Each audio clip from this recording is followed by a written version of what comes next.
Proper cleaning is the first step for any refinish work, since you want to ensure the surface to be refinished is completely free of dust and any contaminants. To start, wash the entire vehicle with warm, soapy water. If available, use a pressure washer. Make sure to rinse thoroughly, especially the gaps between the body panels, any seams, and the wheel openings.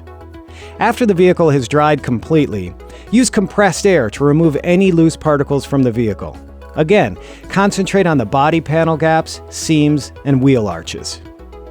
Prior to performing repairs, use a regionally VOC-compliant cleaner recommended for your paint system, and employ the apply-on, wipe-off technique. Apply a generous amount of the appropriate cleaner to the surface of the vehicle.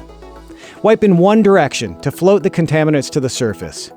And work on small sections at a time, say about 2 feet by 2 feet, to prevent contaminants from drying on the surface. Then, while the surface is still wet, use a dry cloth to wipe the cleaner off. Wipe in one direction to avoid smearing. It's critical that the cleaner is not allowed to dry on the surface. This can leave residue and wipe marks which may lead to paint failure. By following these procedures for proper cleaning, you're on the right track for a defect-free paint finish.